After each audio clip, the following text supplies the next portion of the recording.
एशियाई तरक्याती बैंक ने Asia and Pacific growth outlook report जारी कर दी है। मजीद जानेंगे डॉन न्यूज के नुमाइंदे ताहिर शिरानी से। ताहिर, क्या अपडेट्स हैं? जी, एशियाई तरक्याती बैंक का कहना है कि पाकिस्तान में बड़ी सनतों की पैदावार में तेजी आई है। रवा माली साल भी मजबूत बेहतरी मुतवक्के है। रवा माली साल की ग्रोथ में भी बेहतरी और कारोबारी माहौल साजगार करार दिया गया है। सैलाब के बावजूद पाकिस्तान की माशी रफ्तार बरकरार है। प्राइवेट सेक्टर क्रेडिट और खपत में इजाफा ग्रोथ का बायस बना।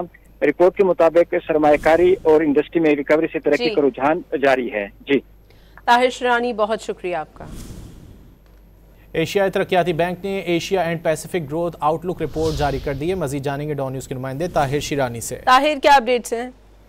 जी, एशियाई तरक्याती बैंक का कहना है कि पाकिस्तान में बड़ी सनतों की पैदावार में तेजी आई है। रवा माली साल भी मजबूत बेहतरी मुतवक्के है। रवा माली साल की ग्रोथ में भी बेहतरी और कारोबारी माहौल साजगार करार दिया गया है। सैलाब के बावजूद पाकिस्तान की माशी रफ्तार बरकरार है। प्राइवेट सेक्टर क्रेडिट और खपत में इजाफा ग्रोथ का बायस बना। रिपोर्ट के मुताबिक सरमायाकारी और इंडस्ट्री में रिकवरी से तरक्की का रुझान जारी है। जी ताहिर शिरानी, बहुत शुक्रिया आपका।